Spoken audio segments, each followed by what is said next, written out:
momentarily. Thank you for your patience.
Welcome to our call-in news conference on the United States Postal Service financial crisis and what that means for the 2020 elections. With us today are Vermont Secretary of State Jim Condos, Washington Secretary of State Ken Wyman, and American Postal Workers Union President Mark Dimenstein. Let me now turn it over to Secretary Condos. Thank you, and good afternoon or good morning, depending on which part of the country you're listening in from. I am Vermont Secretary of State and Chief Elections Official, and I've been the Vermont Secretary of State since January of 2011. In my role, I also served in a number of other national positions, including as President of the National Association of Secretaries of State, and I also have the privilege of serving on as National Co-Chair of the Council of State Governments Overseas and Military Voting Initiative with my colleague, who's also on this call, Washington Secretary of State Kim Wyman. As secretaries, we work to ensure ballot access for our military services members overseas and for Americans living or working abroad. Of course, today I'm speaking solely as Vermont's Secretary of State. Fair and free elections are the very cornerstone of our democracy. Our right to vote is enshrined in our Constitution, a right that many disenfranchised Americans have fought tirelessly for, and in some cases are still fighting for. It's important to understand our elections in this country are decentralized. Whether you're in Washington, Minnesota, Ohio, or Vermont, the laws can be very different. In Vermont, we have request-based, no excuse, early voting, which includes vote by mail. Any voter who wishes to receive a ballot by mail may do so, starting 45 days before the election. On average, around 30% of Vermont's voters currently exercise the option to vote early in the general or primary election. It includes our military, whether U.S.-based or around the world, voters with a physical impairment, or shift workers who might not have the time in their busy schedules to get to the polls during open hours. U.S. military service members have been voting by mail, and this is a kind of a factoid. U.S. military service members have been voting by mail since the Civil War. This is not new. No matter the circumstances, it is their right to receive and cast a ballot, to have their voice heard in our democratic process. As Vermont's chief election officer in charge of making sure that people can vote their right, exercise their right, I rely on the United States Postal Service to provide their ballot. Voters across the U.S. rely on the Postal Service to be able to return their ballots so that their vote can be counted. The Postal Office is not only an American institution on which so many functions of our society rely, it is extremely vital to our democracy. Whether a state has a hybrid vote by mail, an in-person voting process like here in Vermont, or a more restrictive absentee ballot request process, or elections conducted mostly by mail, we all depend on a stable and dependable postal service to reach those voters. It is not limited to just the delivery and return of ballots. Many Americans live in rural parts of the state or country with limited internet access. They may have difficulty completing the voter registration online, or they may need the post office to receive their voter registration forms or mail them back to become a voter.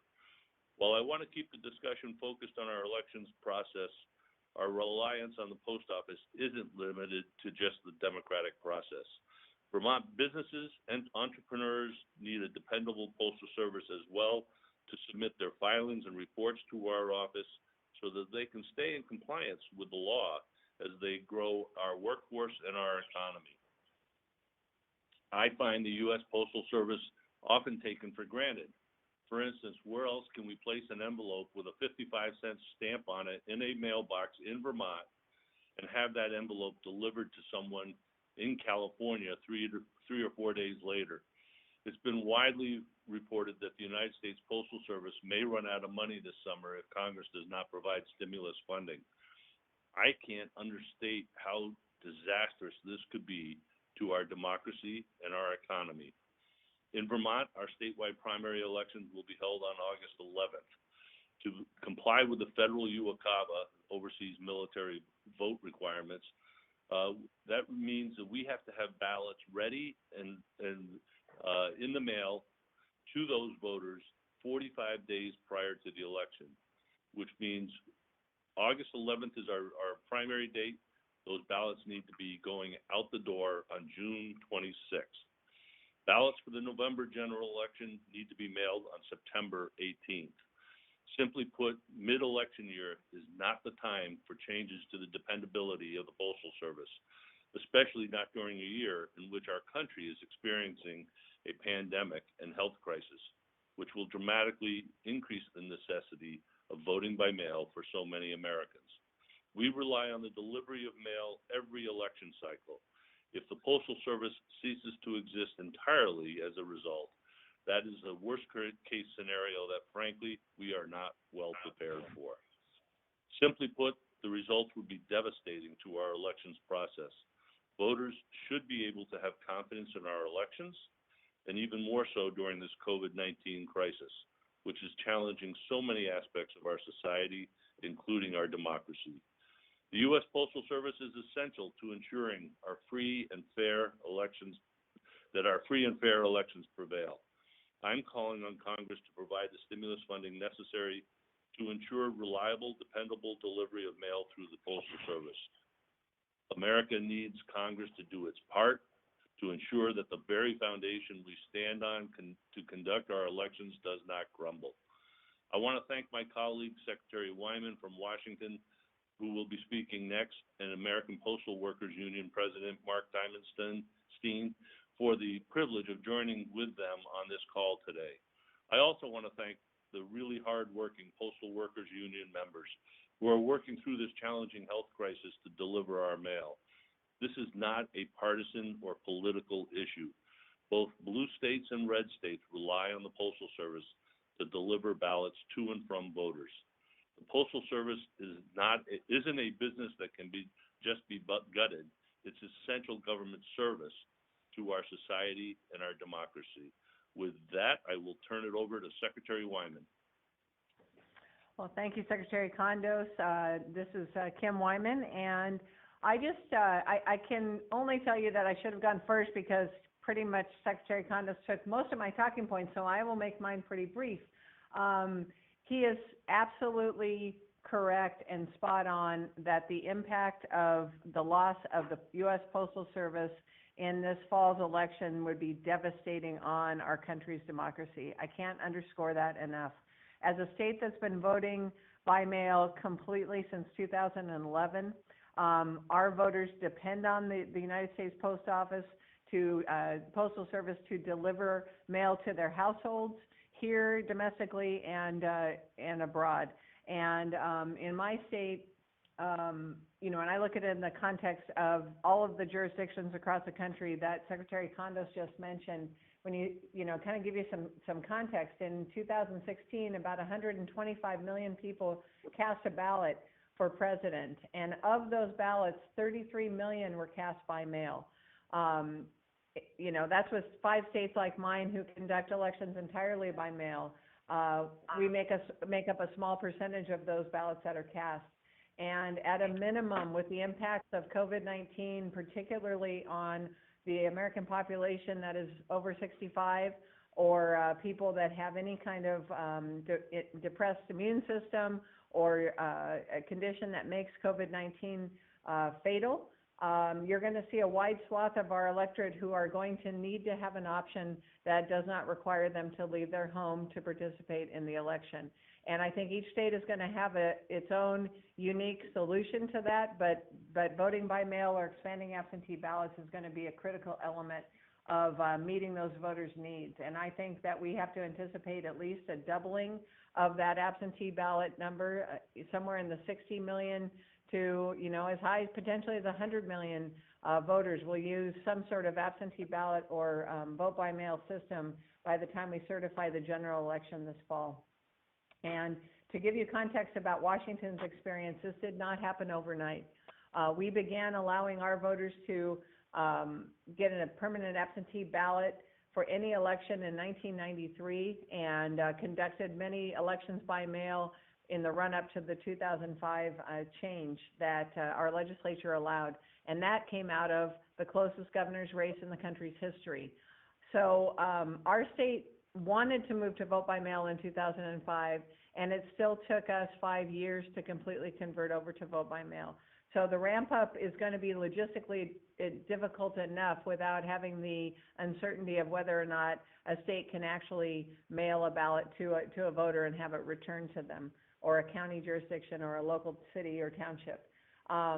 Finally, the other piece of this that doesn't get a lot of fanfare because it's not as high profile as a ballot, we have federal law requirements on our list maintenance for voter registration. And this is the list that I know reporters are very well aware is what county election officials and local election officials use to plan an election, anticipate how many ballots to print, how many polling places to open, how many envelopes to print for absentee ballots.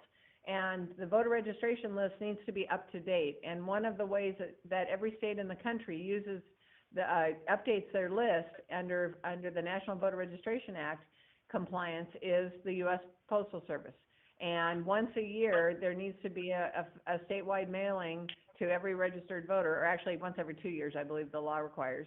But it does require that mailing so that jurisdictions can keep those lists up to date. So the USPS is integral in our success as a country and ensuring that everyone has access to our elections in arguably the most anticipated election of the last 100 years. So it's imperative that we support the USPS and that Congress provides the relief that the USPS needs to continue operations. And I really appreciate the opportunity to be on this call.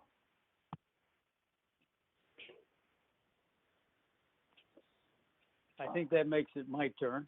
This is Mark Demonstein, President of the American Postal Workers Union.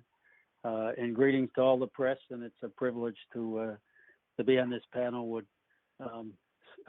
Secretary Wyman and Condos.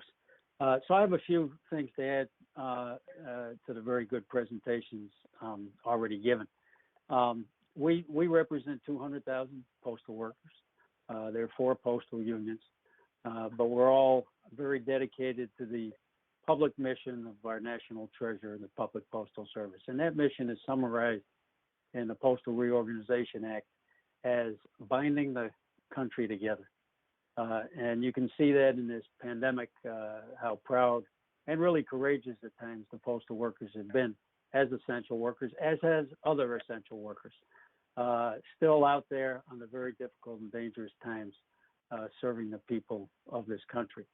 So we help bind the country together in a multitude of ways. We go to every address under universal service mandate with uniform and reasonable rates. The letter that Secretary Condos talks about, it doesn't increase in cost depending on how far it goes. And so the multitude of ways is all sorts of things, from medicines to medical information to financial transactions to pension checks to stimulus checks to exchange of ideas and information, e-commerce, vital supplies and packages, and so on. But what better way is there to help bind the people of the country together than helping to enable and enhance the democratic and hard-fought democratic right to vote, the information around the election, as well as access to the ballot box itself. And it's not a partisan effort. It's an effort that increases voter participation wherever it's done. It works wherever it's done. The post office is the most trusted agency, 91% in the last Pew Research poll, equally trusted amongst Republicans and Democrats. And so, and it's safe, it's secure, there's a paper trail, and most importantly, it provides better access to the ballot box. So it's not something new. Secretary Condos addressed that. We've been servicing the people of this country, helping to bind the country together for generations and decades of moving mail in a very secure way with a lot of oversight from the Postal Service on vote by mail, whether the states do it throughout the entire process or whether it's a no-fault absentee process. And we want to continue to do that. Now we get to the pandemic. So the pandemic has certainly challenged the access to the ballot box physically. Secretary Wyman addressed some of those. Also, even the poll workers who may not be able to be out there in person. Social distancing, access, the stay at home, and so on and so forth. So certainly the pandemic has put this issue more into the public domain and spotlight. But the pandemic has also done other things to the economy of the country, and the post office is no exception. So what's happened to the Postal Service is the pandemic has caused a precipitous drop in mail volume. It's a non-taxpayer-based quasi-government agency that runs off postage and postal products, no taxpayer dollars. And so what happens is if you have a precipitous drop, as is happening now, and the Postal Service has done some modeling that believes that they could run out of money by the end of the summer or early fall based on up to a possibly 50% drop in revenue, specifically related to this COVID pandemic. There are other challenges the Postal Service faces. Some of you in the press have covered different things about pre-funding of retiree health. That's not what's going on right now. What's going on is the post office is not here to sock money away. It's not a business, it's a service. It doesn't have the stakeholders in the sense of people making money. The stakeholders are the people of the country. And so there has to be relief if revenue is going to fall off by 30 or 40 or 50%. And that relief should come in the form of the stimulus package. Many private corporations have gotten relief.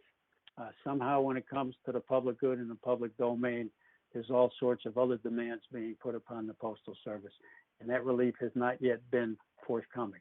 We have tremendous support on a bipartisan basis in Congress. I think even this call indicates the kind of bipartisan support there is for vote by mail and the role of the public post office in the life of the people of this country. We have a postal board of governors that's bipartisan, Republican controlled, that unanimously has made a robust request for COVID financial relief so the post office can weather this crisis. And the equation now that we're talking about today is if we're going to protect the democratic right to vote, and we're not trying to get anybody to the polls, no, none of the secretaries, none of the union presidents, we're not trying to get anybody to have that right based on how they're going to vote, based on their political beliefs. We want everybody to have that right, to have the best possibility to enhance that right. And it's going to, without the public postal service, whether it's the military overseas, other overseas, people who are homebound, people who can't get out for a variety of reasons, people that are working the 12 hours a day, and so on and so forth. If the post office is not there to deliver, we won't have an election or any kind of fair election. And so if the post office in its dire straits is not helped out by Congress, then it's going to directly affect not only this election coming, but all the elections moving forward.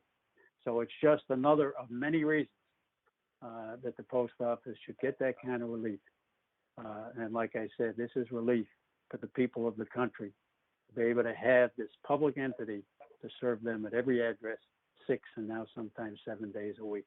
And we're very proud to play that role in the democratic life of the country in terms of ballot access, election information, and so on.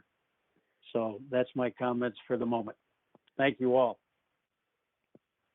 We will now open it up for questions. If you have a question, please press star then 1 on your touch-tone phone. If you wish to be removed from the queue, please press the pound sign or the hash key. If you're using a speakerphone, you may need to pick up the handset first before pressing the numbers. Once again, if you have a question, please press star then 1 on your touch-tone phone. And we do have a question from Nicole Goodkind from Fortune Magazine. Hi, thank you so much for doing this. So we face a very real possibility that the Postal Service runs out of money by late summer or early fall, as you said. And we also face a very real possibility that there's no funding in the next stimulus bill.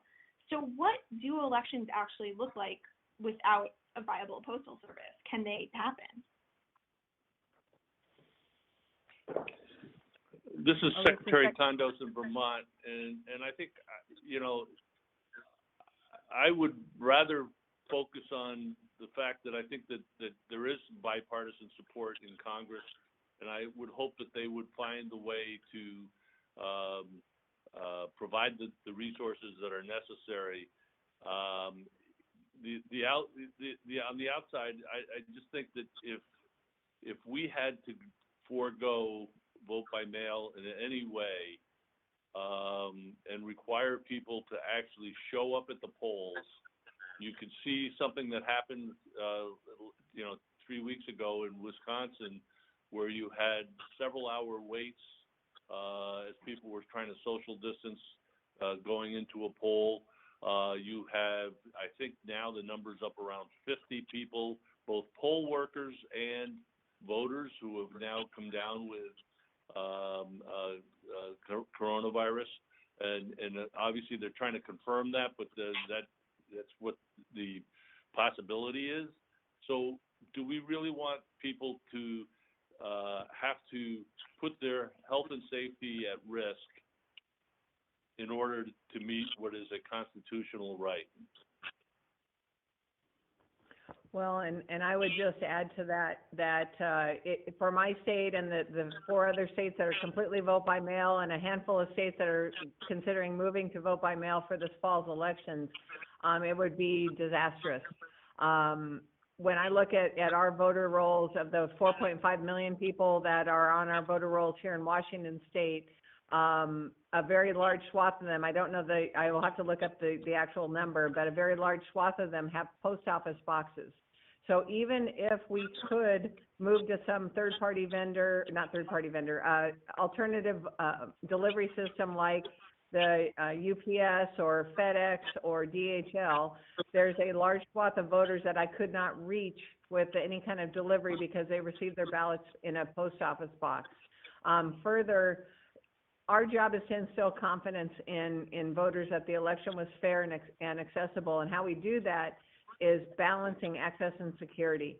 And so one of the things that I know is some of the chatter that's happening across the country is maybe this is the signal that we should move to internet voting. And I've been an election official for 27 years, and 20 years ago wrote a white paper on that subject. And I can tell you that even with the really innovative companies that we have out there trying to solve the problem, or email attachments that would be suggested by some, people at CISA and, I don't even know what the acronym is, Department of Homeland Security, CISA Division, and NIST have recommended pretty strongly that those methods of transmission are not secure and should not be used widely for election return of ballots. And that is what I fear will be the alternative if the post office is not able to do delivery. And I'm not sure that we could convince the electorate that that was a fair election if that was the delivery method of choice.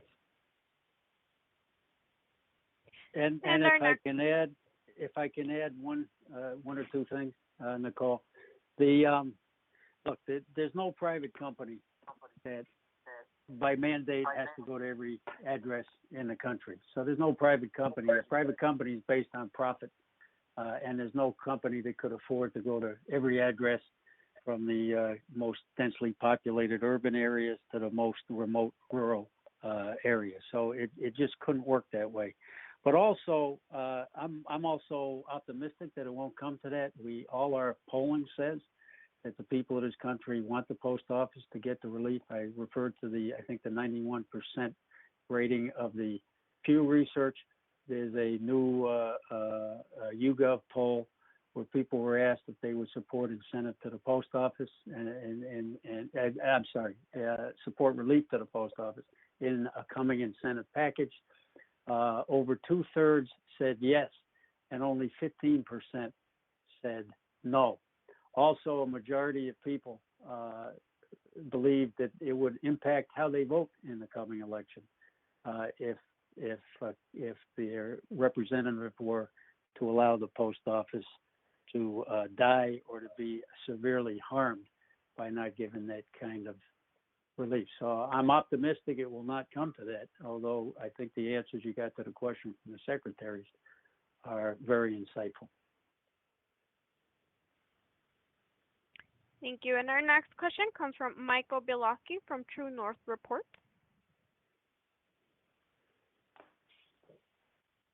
Hi, thanks. Sorry, I just put my headset on, turned the mute off.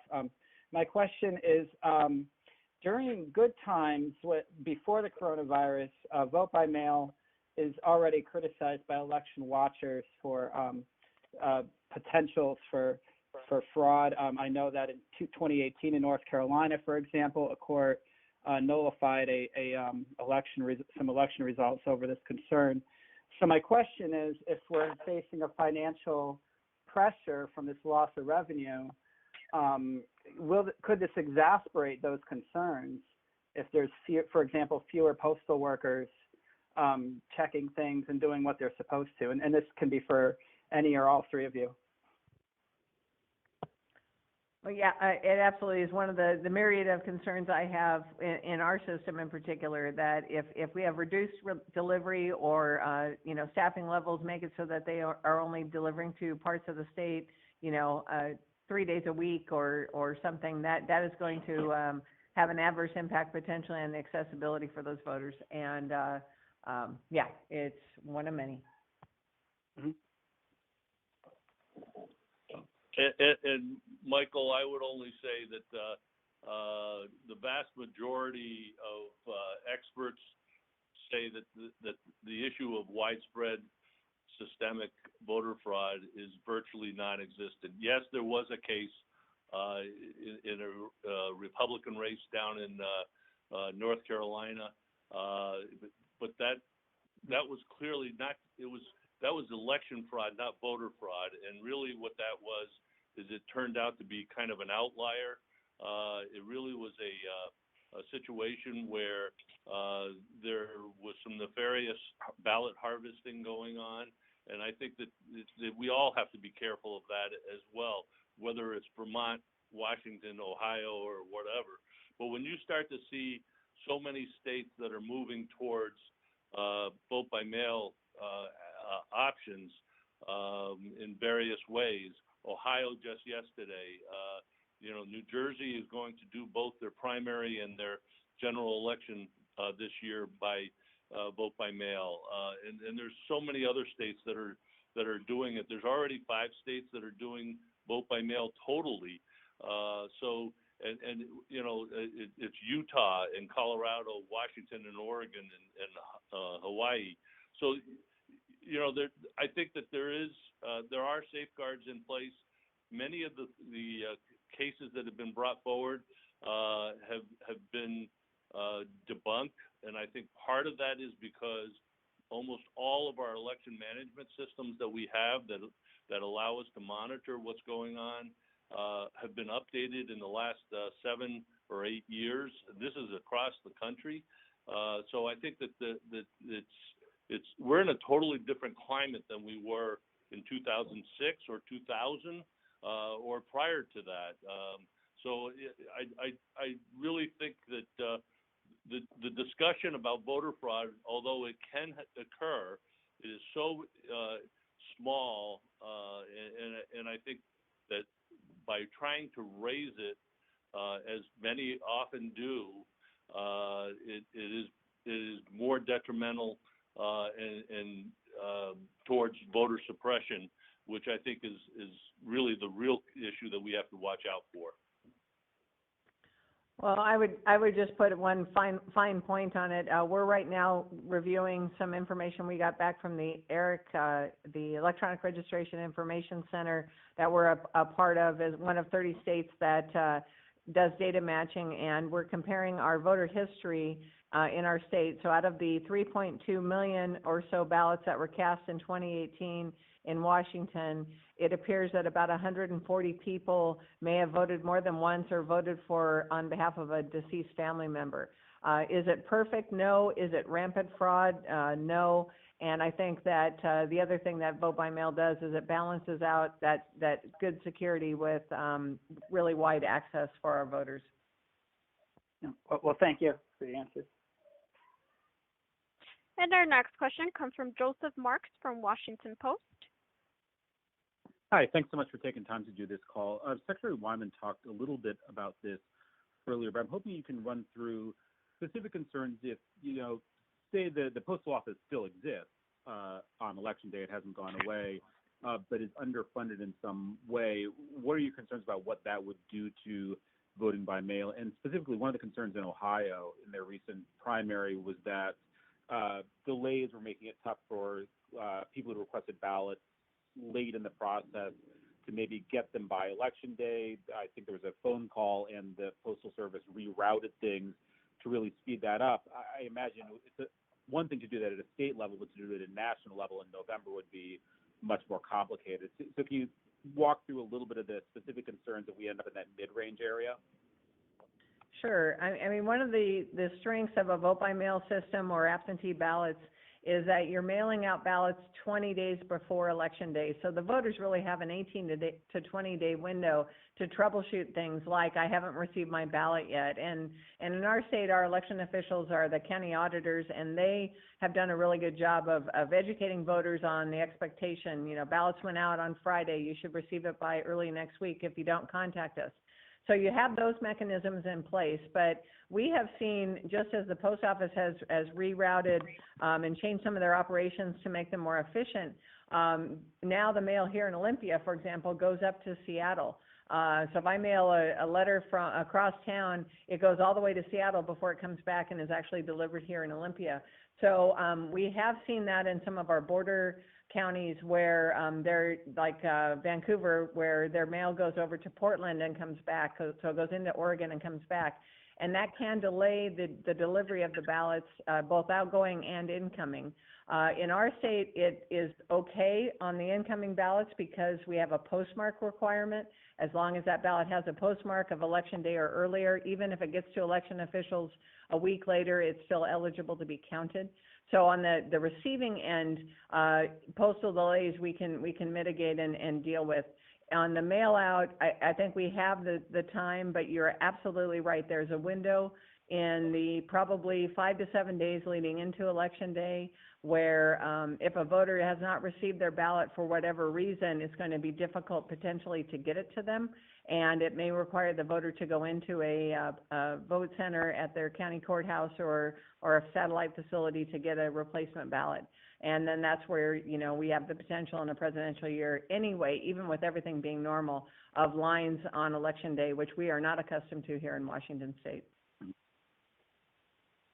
And in Vermont, we have 45 days of early voting. So if someone were to contact our town clerks today and say they would like to be added to the list for early ballots, they would get both their statewide primary in August and the general election ballot, and both would be mailed out 45 days ahead of time. We also have a tracking system where we have what's called a My Voter page, which is a unique page for each registered voter. It has all their information on it so that they can make sure it's updated as far as address and whatever. And you also can request your absentee ballot to be mailed to you, but you can also track it from the time that the town clerk received your request, when she mailed it out. When you send it back, it'll designate when it was received back, so that you know whether we got it back or not. And so that helps to track those ballots. And if people, if someone were to receive it 45 days ahead of time, got and mailed out their ballot back to the town clerk, and 40 days later the town clerk still hasn't posted that they received it, they could call the town clerk and make sure. And then, as Secretary Wyman said, they might have to end up going into a poll location to actually vote.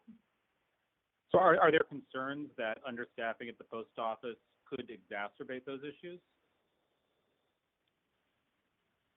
Well, I mean, there's always concerns. I mean, again, what I said in my remarks to open this was that that Congress should provide the resources that are necessary to maintain a solid, efficient postal service.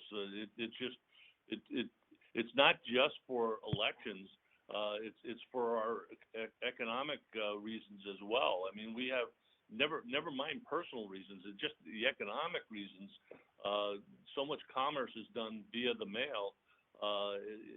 You know, this is just one factor of it is elections, but it just happens to be something that's near and dear to our hearts. Well, I would add to that too, in terms of concerns, like in my state, one of the things that we've built in to mitigate if it's difficult to get a voter a ballot, the ability for the voter to go to our portal and to download that ballot, print it out, and be able to mail it back from their home. So that works in our state. But again, these are things that take time to build out. And this is something that we've had for years because we created it years ago because we've been vote by mail. My concern is the states that are trying to just ramp up the volume of absentee ballots that they're going to be contending with, even if they don't expand their vote by mail program. And how do you build in those mechanisms and those safeguards to ensure that voters can get to their ballots? Thank you. Next up, we have Hunter Walker from Yahoo News. Hey guys, thank you so much for doing the call. I have two questions. One first for Mark specifically. I know you were talking about the challenges of pre-funding and the decreases in mail volume due to COVID that are putting financial pressure on the post office. Given that, I wanted to get your reaction to the fact that the president keeps saying, when asked about this issue, that the Postal Service needs to increase their prices, and he's implying that's the problem. And then the second question, just for everybody, do you see, and I think there's been some allusion to this, do you see this all as a targeted voter suppression effort on the part of the administration? So Hunter, since the first one was directed at me, I'll take a shot at that. Look, Thank you. the package delivery is, we have a saying in our union: the internet taketh and the internet giveth. So mail is changing. More people are paying bills online, although those very same people still, every poll says they want the hard copy to come, and then they may pay their bill online. I grew up in a period, I'm a little older than most of the people on this call probably, where when you went shopping, you went to a store and walked out with shopping bags. Now people shop online over the internet, and package volume and sorting and delivery now represents about 30% of the revenue of the Postal Service. So it's really a bright spot, and it's part of the success of the e-commerce revolution, working for everybody, not just a few that live in certain areas, not just a bigger business, but also small business and so on and so forth. So all the independent agencies have debunked this idea that the post office is losing money by delivering packages for Amazon or some other big e-tailers. And so, the idea that the President of the United States, who did not tell Boeing that they needed to raise the price of airplanes to get a bailout, or hotels that they need to charge more for their rooms, and somehow that's the problem, or how much airlines should charge passengers or anything else, is now telling the post office and tying it to relief that you will not get any relief from this administration unless you raise package rates 4 to 5 times.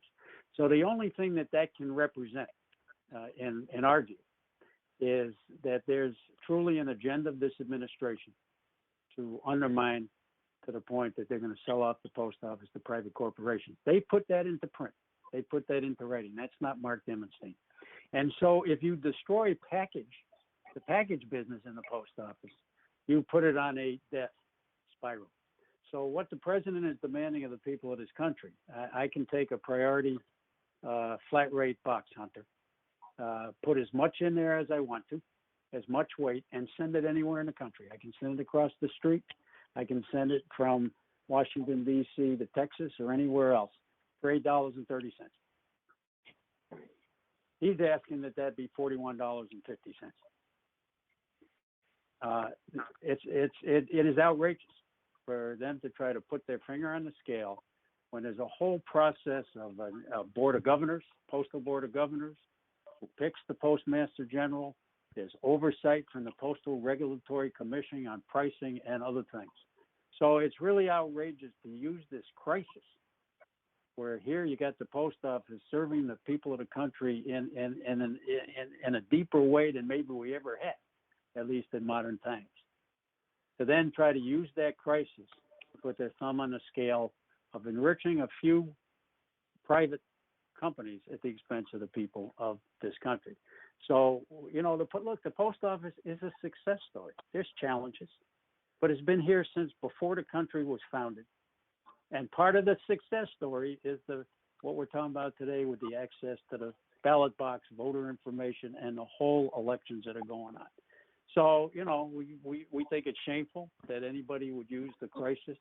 The bipartisan support is there, and we think anybody that's aiming to undermine the Postal Service is really in contradiction with the sentiments of the people of this country who, on a nonpartisan basis, really trust and need and want the post office going forward. So that's my best answer to that question. I'll leave it up to the secretaries to deal with your second part, because I have some thoughts, but I also talked a long time. I'm sorry. So this is Secretary Condos, and let me just first start off with saying this is not and should not be a partisan or political issue. Both blue states and red states rely on the Postal Service to deliver ballots to and from voters. What I will say is that we shouldn't be playing politics with the Postal Service, because it will disenfranchise and suppress voters. It's, again, not political or partisan. Our elections are really the foundation of our democracy. Every one of our secretaries across this country that have elections under their authority are aiming for free, fair, and accurate elections. And I think it's just it really just bothers me when it becomes, when people start to make it a political issue, a partisan issue.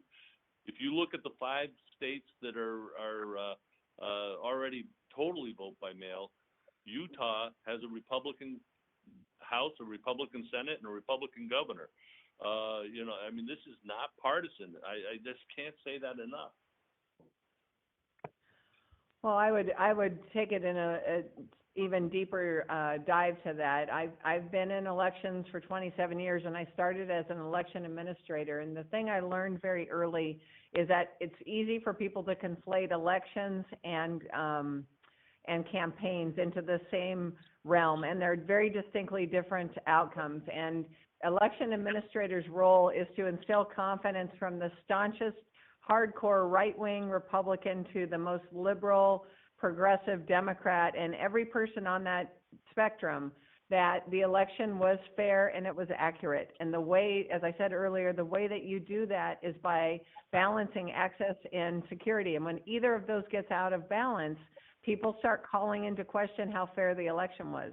So if you make the security controls so onerous that people can't participate, then people start believing that the election wasn't fair. And if you make it so wide open with no security controls, this, for example, I've heard a couple of reporters mention fraud in vote-by-mail elections.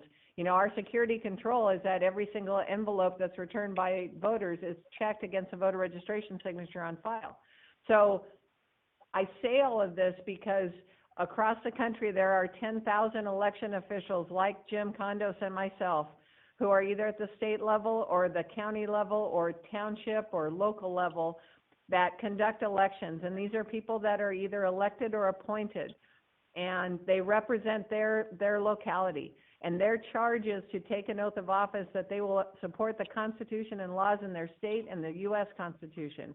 And I can tell you that my experience with these people is that they take that charge seriously and to heart.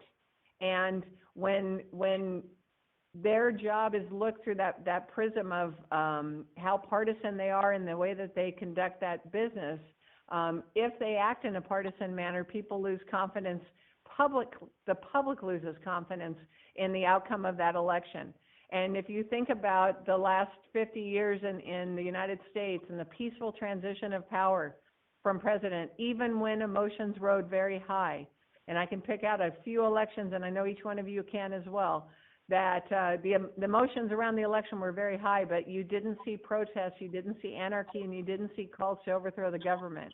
And I believe to my core it's because election officials maintain public confidence.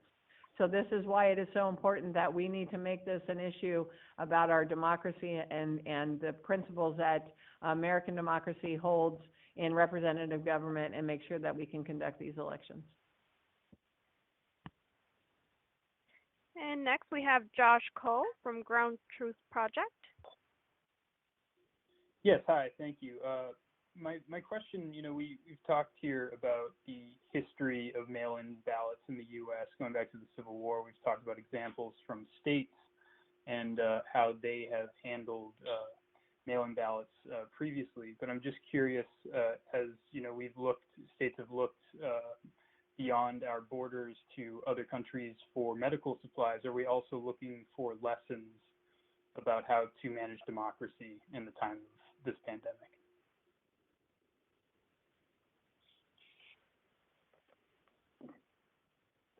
I'm not sure. Are you asking if we're looking for help from other countries around the pandemic, or are you asking about help for our elections process? I'm asking if you're looking to examples from other countries. For example, Korea recently had an election amid the pandemic.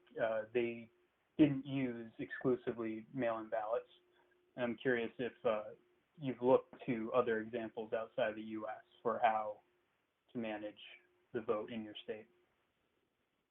Well, the only thing is, I think, that, first of all, Korea had a much different approach or response to the pandemic they really locked things down. I mean, I don't think the United States has been locked down the way Korea was, where they were actually sweeping the streets or spraying the streets with disinfectant. But I think every state, first of all, as I said earlier, all 50 states have 50 sets of election laws that are somewhat the same, somewhat different. And, you know, we don't, I can't speak for Kim, but I can tell you that I have enough trouble just keeping track of what we're doing here in Vermont, and looking to my colleagues, you know, for advice or, you know, good solutions. But to actually think about looking across the world right now, you know, the United States has always been considered the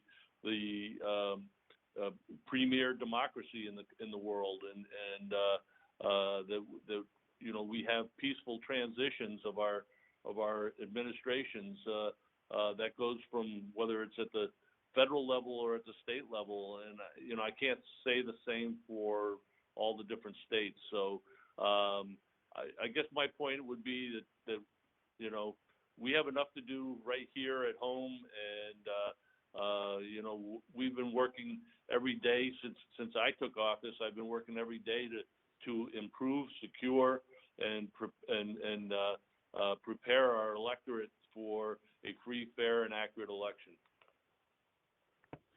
Well, I would just add, I would add to what Jim said, that one of the unintended consequences of the 2016 election and Russian interference and our buildup of critical infrastructure in the election sector has been that states are now communicating with each other in ways that I've never seen in my career. We are able now to get on calls, especially in this COVID-19 environment. We have been communicating because of that infrastructure that we built out for cybersecurity that now allows us to share information. We're seeing Department of Homeland Security amassing information, our Association of Secretaries of State, the Association of State Election Directors. We are all using our resources and getting them out and sharing them and talking in ways that didn't happen even 4 or 5 years ago. So I think that there hasn't really been a need to look outside of our country for ideas, because there are so many good ideas. And as Jim said, as Secretary Kondo said, there are so many different types of political cultures in this country that you can just look 2 or 3 states away oftentimes and come up with some ideas that are going to help you mitigate the voting situation with COVID. Thank you. And our next question comes from Bridget Bowman from Roll Call. Thank you. I was curious, excuse me, there was some talk earlier about the optimism that Congress would allocate more funds, that there's bipartisan support for this. But curious if any of you have spoken recently with congressional leaders about the likelihood of that being included in the next package, and specifically if anyone's reached out to Leader McConnell or spoken directly with his office to see where he stands on that. You know, this is Mark Demonstein. I can't answer that directly because we have elected and staff people that are dealing with. We're definitely in touch with a lot of staffers on the Hill. It's been a little difficult with the fact that Congress is also not here. And so those face-to-face meetings that would normally happen. I can say this, though. In the CARES, I think it was the March 27th CARES stimulus package, there was bipartisan support in both the House and the Senate for some serious monetary COVID relief, Postal Service. So that would have included the Republican-controlled Senate. So that's an example of the kind of bipartisan support. Now, the White House drew a line in the sand. And on the Senate and the House side, that effort, I guess, was deferred to another day. But the optimism that I have is that the people of the country are so united on this issue on a nonpartisan basis, including the access to the ballot box and the whole election process, that if the elected representatives are going to represent the people, then they're going to have to respond in a positive way to the needs and the needs of the public postal service, specifically as it relates to the COVID dire economic impact. And this is It is Secretary on- Condos. Go ahead, Secretary Wyman. Oh, I was just going to say, it is on my list of things to do. We had to move to remote work. We had to do a number of things and have an election. So it's just on the list. It is not for lack of want. It just is a lack of time. But yes, it is one of the things I am hoping to do very soon. And this is Secretary Condos. I would just add that in the last probably 30 to 60 days, I've been in touch with my congressional delegation, Senator Leahy, Senator Sanders, Congressman Welch. I've also been on a bipartisan call with Senator Klobuchar about some of her. She asked for a meeting with some Republicans and Democratic secretaries to discuss vote by mail and whatever. And I was also on a conference call with both Speaker Pelosi and then another call with Senator Harris from California. And of course, now that I hear Secretary Condos say that, I guess that's really where my focus has been, is first just dealing with our own lockdown here in Washington State, and then really moving to working with members of Congress and other secretaries across the country on the idea of vote by mail or expanded absentees. And I could enumerate all of those calls and correspondence we've had, but yes, like him, I've been trying to work with various members of Congress in both parties to move forward so we can have a successful election this fall. Thank you. As a reminder, if you have a question, please press star then 1 on your touch-tone phone. And we have Jeffrey Reddick from KNKX Public Radio.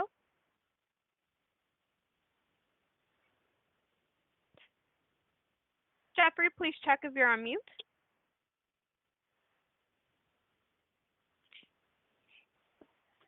I apologize. Can you hear me now? Yes. Yes.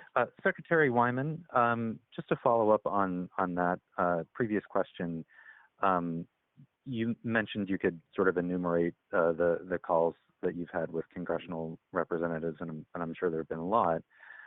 If you could, I don't know, kind of give us a high level 1 or 2 or 3 points that you've made in terms of underscoring the nonpartisan nature of this concern, in hopes of that, filtering up to the president and other members of the leadership of your party.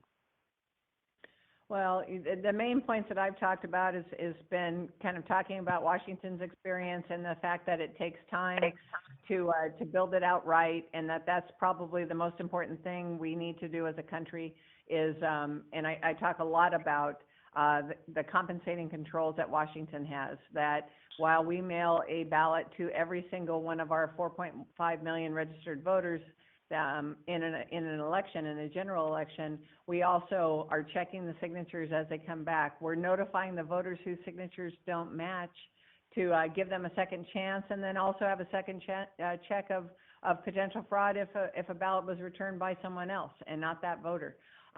We also have a lot of transparency that we provide for our voters.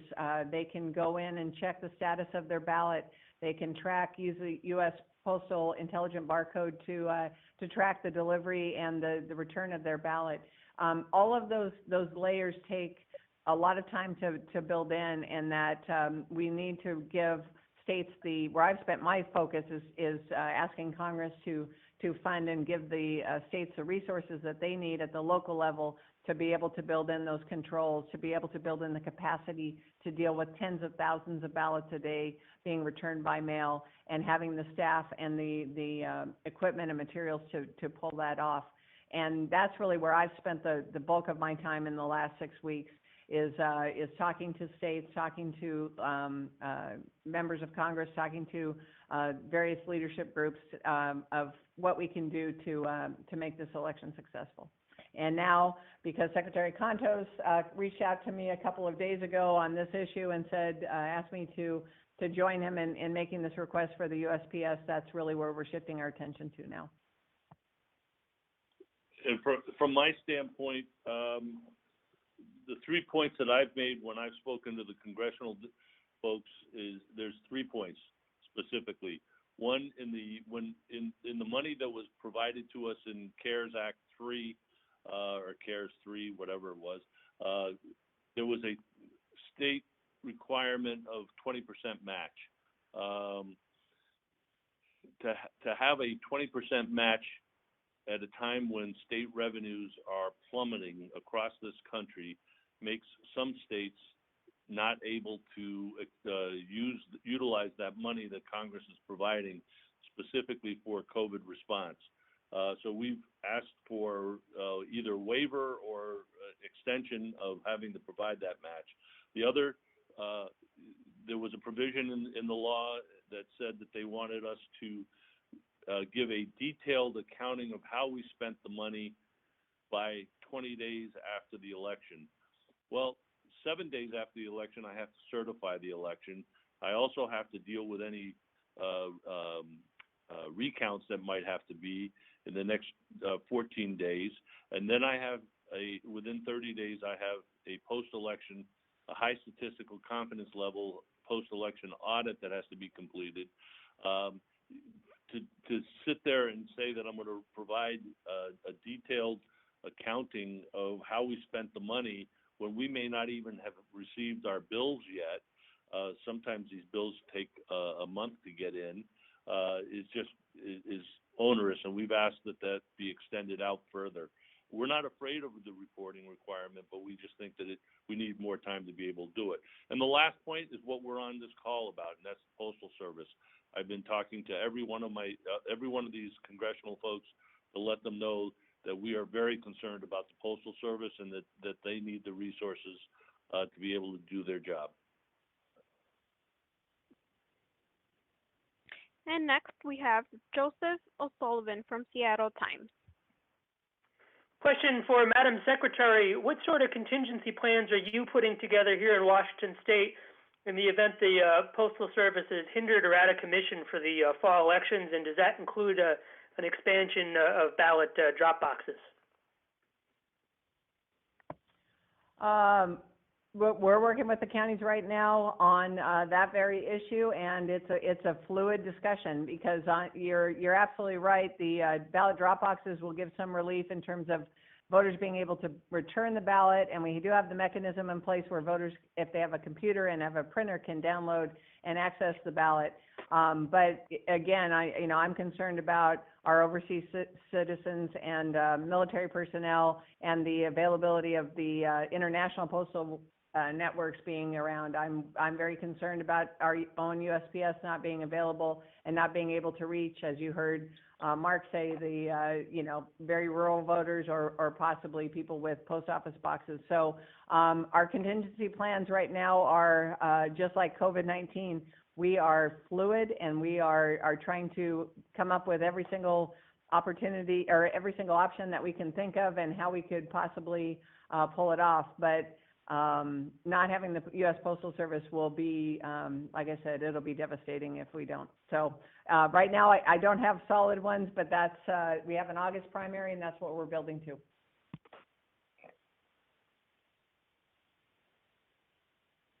And our next question comes from Justin Tromley from Vermont Ticker. Hi, this one is for Secretary Condos. Kind of along the same lines, I was going to ask if you could speak to some of the plans you've made if the worst case scenario pans out and the Postal Service isn't able to viably provide vote by mail. So Justin, I think the answer for us right now is fairly simple. That we already have a system in place where we have 275 polling districts in the state of Vermont. We have 246 towns. Some of those towns have multiple districts. Those, regardless of whether we have vote by mail or not, those polling places will be open. What we are trying to do is drive down the number of people who actually have to go put their health and safety at risk by going into a poll location and having to essentially rub elbows with other people during this pandemic. I would be more concerned with what we're going to end up doing with overseas and military voters, although here in Vermont, it's only about 2,000 in a presidential year. But still, those 2,000 people have a right to receive and submit a ballot.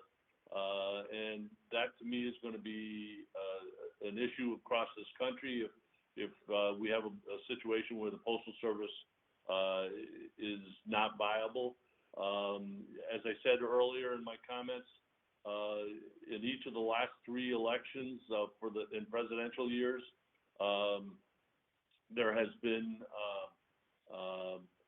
around 700, just shy of 700,000 overseas and military voters. The other piece is, and this is probably something near and dear to Secretary Wyman's heart, because it's the company's out of Washington, but we have a accessible voting system where a homebound voter who has a impairment, physical impairment, whether it be blind, it's fully ADA compliant.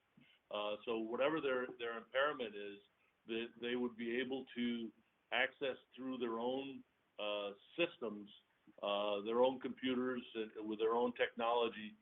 They would access our portal and be able to upload a ballot, and then it actually fills out a ballot exactly the way the ballot looks, and then they could print that off on their own printer, secure it, make sure it's right, and follow this procedure to mail it back to us, or have someone bring it for them in a secure envelope.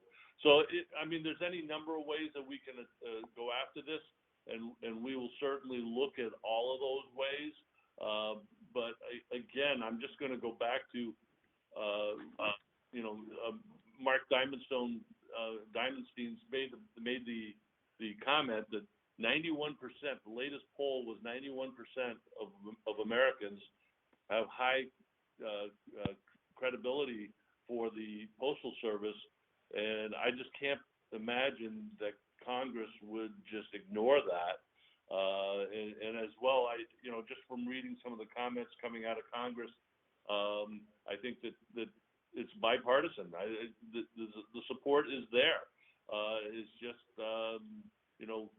at this point, one person who has a bone to pick, and I think that that is too bad. I'm sorry that he does, but this is bigger than him. This is our democracy, and we need to defend that democracy.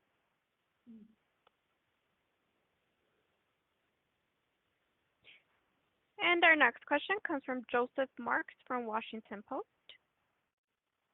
Hi, thanks again for taking a second one from me. Secretary Condos, I had mentioned something about concerns with the CARES Act funding for elections. I assume that's like the $400 million, specifically the match and the reporting requirements on it. Can you clarify, is that something like you personally are asking for waivers on, or is that something NAS or NASED is doing, or is it a bipartisan thing, or who's expressing concern about that? I can't speak for NASED, but I can say that the NAS, we haven't met to discuss this, but I think individual secretaries are contacting their congressional folks to let them know that this is onerous, that this 20% match is I don't see a 20% match for the business community, so I'm not sure why all of a sudden we have to have a 20% match. But in a time when revenues are plummeting in the states, we think we can cover it in my office in Vermont, but for us, it's kind of an accounting game. We have 2 full years to come up with the match, but for Vermont, it's going to be 3 fiscal years, so we can spread it out a little bit over 3 fiscal years. We're looking at it from that standpoint. But I think there are states, and I think Minnesota is not, they have to get legislative approval to accept a federal grant. So, they may not be able to get the acceptance for their federal grant. So, every state, again, has different rules. Sometimes the governor has to approve it. In my case, I'm the only one that really has to approve it. But it's, like, as I've said before, there's 50 states, we have 50 sets of rules. Secretary Wyman, are you also concerned about those things? Oh, absolutely. And again, part of the calls I've been on that Jim mentioned earlier, that was exactly the conversations that we were talking about, the 20% match. Here in Washington, it hit at a perfect time, and we were able to, my office was able to work with the governor's office to provide the 20% match, and to some of his proclamations that are happening with the emergency situation. But with that said, I know my colleague in in Nevada, Barbara Savasky, similar things to what Jim just said. The timing of their legislature and their revenue situation right now makes it such that it's onerous for them to be able to come up with the 20% match, even though they desperately need the money. So it is a state-by-state problem, but I think it's significant. And if they are going to do any future investment of money into elections, they need to lower that match and make it in line with some of the earlier HAVA funding that was maybe a 5% match. Thank you. And we will have one more question. We have Mark Grunberg from Press Associates. Yeah, thank you. Mark Dimmenstein, are you still there? Yes. Good. Because all this ties into the larger problem with the Postal Service faces, where you have maybe overwhelming support among the population, but not with the President of the United States, and certainly not with Secretary Mnuchin, who is busy negotiating whatever goes into this next package. You saw the story, so did I, about they want to put strings on any money for the post office for elections or anything else. What do you do? Well, I think a lot of this discussion, a lot of the questions, the answers, and the comments that the Secretary's made, I think underscores that there's tremendous popular support for the Postal Service. And what we do is we rely on the people and the representatives that people have elected to make sure that the people of the country are taken care of. We're not in the business of trying to convince one individual. If they're out of touch with the people, they're out of touch with the people. But on a bipartisan basis, we believe that there's a lot of support for the Postal Service, and we're going to keep building that movement to make sure that it's not taken away from the people. So there's no easy answers, but obviously there's an agenda there, but it doesn't mean that agenda is going to carry the day. And this whole discussion about, look, there's I shouldn't say a zillion, because a zillions, I can't even count to that, but there's tons of reasons for the Postal Service to get relief. And I'm talking about COVID relief now. And this whole discussion about the access to the ballot box and defense of democratic rights and enhancement of those rights is just another powerful reason. And it'd be shameful if a political agenda, an ideological agenda, is able to use this crisis to undermine or destroy the post office. And on this issue that we're discussing today, this would be the largest devastating, full-blown attack since the 1965 Civil Rights Act in terms of voter suppression. This would disenfranchise tens of millions of people if the post office is not viable, gets the relief it's needs to serve the people in all sorts of ways, including in the way we're focused on today, which is to serve the people at the ballot. I'll say one other thing. Postal workers are proud workers. We were happy to move the president's absentee mail ballot through the mail. He trusted us to do that. Tens of millions of people trust us to do that. We'll move everybody's ballot. We have for decades and generations, and we look forward to doing that on a nonpartisan basis for generations to come. So That's the best I can answer that question today. Thank you very much. Okay. And Mark, you also may want to look at this new YouGov poll, which shares some Right. powerful sentiments about how people may look at the upcoming election based on how their representatives deal with postal COVID relief. Okay. We have no further questions at this time. Thank you, ladies and gentlemen. This concludes today's conference. Thank you for participating. You may now disconnect. Thank you so much. Thank you.